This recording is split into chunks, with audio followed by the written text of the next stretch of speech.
बिस्मिल्लाहिर्रहमानिर्रहीम। अस्सलाम वालेकुम नाज़रीन, मैं हूं अमाल मजीद। आप देख रहे हैं यूट्यूब चैनल। बड़ी खबर लीक हो गई, खुफिया मुलाकात, अहम मुलाकात, क्या होने जा रहा है। शहबाज शरीफ बड़ी मुश्किल में, इमरान खान का दबंग सरप्राइज, नंबर पूरे, तहरीक इंसाफ का वजीर आजम पक्का, उमर अयूब साहब वजीर आजम बनने जा रहे हैं। क्या है खबरें और क्या है इन खबरों की तफसीलात, आगे चलकर आपसे इस वीडियो में शेयर करता हूँ। मुकम्मल खबरें शेयर करने से पहले, आगे बढ़ने से पहले रिक्वेस्ट करूंगा कि इस वीडियो को लाइक कीजिएगा, चैनल सब्सक्राइब कीजिएगा, साल अगर नोटिफिकेशन बेल दबाइएगा ताकि जो आने वाले वीडियोस हैं आप उनको मिस ना कर सकें। बढ़ते हैं खबरों की जानब। सबसे पहले आपके साथ खबर शेयर करते हैं जो कि सुप्रीम कोर्ट से खबर सामने आई है। इस खबर की तफसीलात कुछ यूं है कि सुप्रीम कोर्ट में एक केस लगा था कि इंतखाबात को कल अदम करार दे दिया जाए। सुप्रीम कोर्ट बड़ा फैसला करे क्योंकि जो सियासी जमातें हैं वो एतराज़ात उठा रही हैं कि इंतखाबात ठीक नहीं हुई, इंतखाबात में धांधली हुई और धांधली के जोर के ऊपर जो सियासी अरीफ हैं उनको जितवाया गया, तो लिहाजा इंतखाबात को कल अदम करार दिया जाए। अच्छा, आज सुप्रीम कोर्ट में इस केस के ऊपर समाअत हुई, लेकिन दरख्वास्त गुजार सुप्रीम कोर्ट पेश नहीं हुए। और सुप्रीम कोर्ट में जब वो पेश नहीं हुए तो चीफ जस्टिस काजी फैसल साहब वो भरम नजर आए और उन्होंने कहा कि ये कैसी अजीब बात है, पहले दरख्वास्त लेते हैं और बाद में अदालत भी पेश नहीं होते। तो लिहाजा चीफ जस्टिस काजी फैसल साहब ने इस दरख्वास्त के ऊपर, इस दरख्वास्त को सुनते हुए उन्होंने कहा कि इवन के दरख्वास्त गुजार जो था उसने कहा था कि मैं दरख्वास्त वापस ले लेता हूँ। तो चीफ जस्टिस काजी फैसल साहब ने कहा कि दरख्वास्त वापस नहीं होगी, आप आए अदालत में पेश हों, अपना मौक़िफ़ पेश करें। तो अदालत में वो पेश नहीं हुए, मौक़िफ़ पेश नहीं किया जा सका। अब इस केस के ऊपर समाअत 21 फरवरी को होगी। इस केस के ऊपर 21 फरवरी को समाअत होगी। साथ ही एक बड़ा इंकशाफ, एक बड़ी खबर सामने आई है। इस खबर की तफसीलात कुछ यूं है कि जो उमर अयूब साहब हैं उन्होंने कल एक बहुत बड़ी प्रेस कॉन्फ्रेंस की। वो काफ़ी अरसे के बाद मीडिया के ऊपर नजर आए। वो तकरीबन 4-5 महीने या इससे ज़्यादा महीने वो गायब रहे। ना वो मीडिया पर आकर बातचीत कर सकते थे, ना वो मंजर आम के ऊपर आ सकते थे क्योंकि उनके ऊपर काफ़ी केसेस चल रहे थे, तो वो मंजर से गायब थे। पेशावर हाई कोर्ट ने उनके जो केसेस थे तो उनकी केसेस के ऊपर उनको जमानत दी। जब उनको जमानत मिली तो उमर अयूब साहब आए और मीडिया पर आकर उन्होंने बातचीत करते हुए, प्रेस कॉन्फ्रेंस करते हुए उन्होंने एक बड़ा इंकशाफ किया है। उमर अयूब साहब फरमाते हैं कि वजीर आजम तहरीक इंसाफ का होगा, हमारे पास नंबर्स पूरे हैं। उन्होंने कहा कि हम मुतालबा करते हैं कि इलेक्शन कमीशन ऑफ पाकिस्तान और जो इलेक्शन ट्रिब्यूनल है और जो जिन जिन जगहों पर, जिन जिन सीटों के ऊपर हमें इतराजात हैं, तो उन तमाम तर इतराजात को सुना जाए। हमारे पास ओरिजिनल ऑथेंटिक फॉर्म 45 मौजूद हैं जिनके ऊपर आर के सिग्नेचर है जो कि असली फॉर्म 45 है।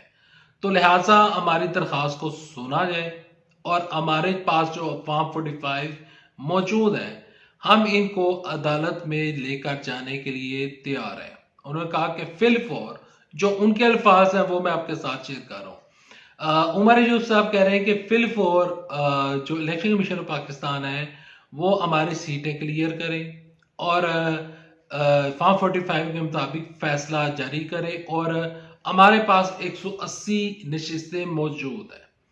अब उमर अयूब साहब के इस दावे के ऊपर और ये जो दावा किया जा रहा है, इसके बाद उमर अयूब साहब एयर वाई न्यूज़ के ऊपर वो प्रोग्राम में आए और प्रोग्राम में आकर जो एंकर पर्सन थी उन्होंने सवाल पूछा कि आप किस तरह कह रहे हैं कि आपके पास नंबर पूरे हैं, ऐसा क्या है, क्या दूसरी जमात वाले आपके साथ राब्ते में है, एमक्यू वाले आपके साथ राब्ते में है, या मुस्लिम लीग नून के चंद लोग आपके साथ राब्ते में है, तो आप किस तरह ये कह रहे हैं कि हमारे पास नंबर्स पूरे हैं। और दूसरी जानब अगर हम देखें तो कोई ऐसी जमात नहीं है, जमात इस्लामी के पास नंबर्स पूरे नहीं है। यहाँ पर सुन्नी इत्तेहाद कौंसिल के पास इतने नंबर मौजूद नहीं है कि आप उनके साथ मिलें, आप हुकूमत बनाएं। तो ये कैसे पॉसिबल होगा? तो उमर अयूब साहब ने कहा कि हम बड़ा सरप्राइज देंगे। उमर अयूब साहब का कहना था कि हम एक बड़ा सरप्राइज देंगे, और सरप्राइज आप देखेंगे कि जब असेंबली होगी, असेंबली का इजलास बुलाया जाएगा, तो हमारे पास नंबर पूरे होंगे और वजीर आजम का मैं उम्मीदवार हूंगा और मैं अगला वजीर आजम बनने जा रहा हूं।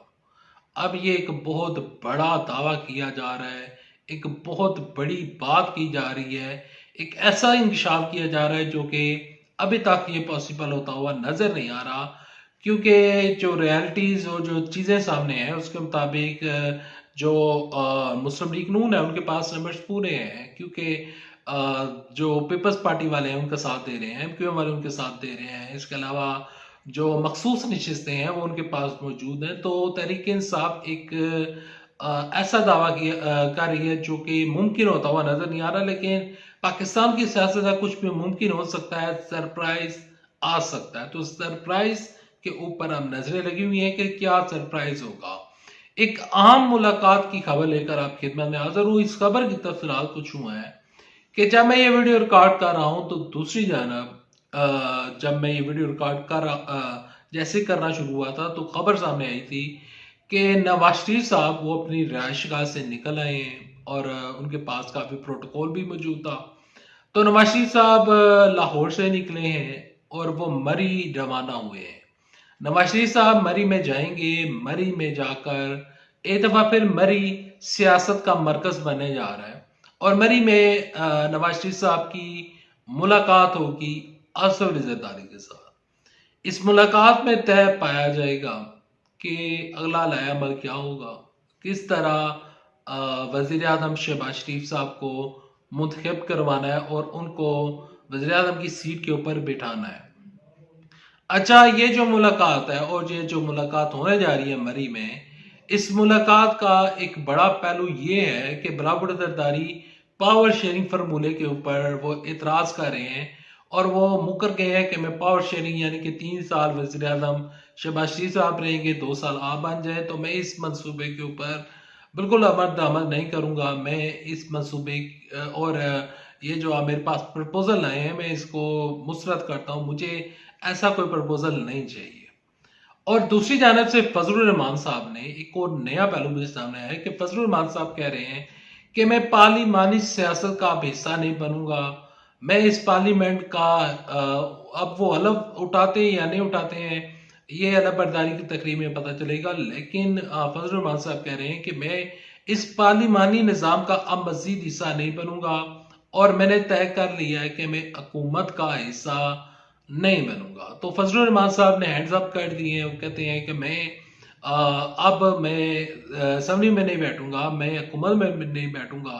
और दूसरी जानब से हो सकता है कि फजलुर रहमान साहब सिर्फ और सिर्फ मुस्लिम लीग नून को और पीपल्स पार्टी को नीचा दिखाने की खातर वो इमरान साहब के साथ मिल जाए, क्योंकि जो पिछले दिनों मुलाकात हुई थी उस मुलाकात में भी हमें चंद चीजें देखने को मिली थी कि फजलुर रहमान साहब अब एक नया मुतालबा भी कर रहे हैं कि chief election commission of Pakistan इस्तीफा दे।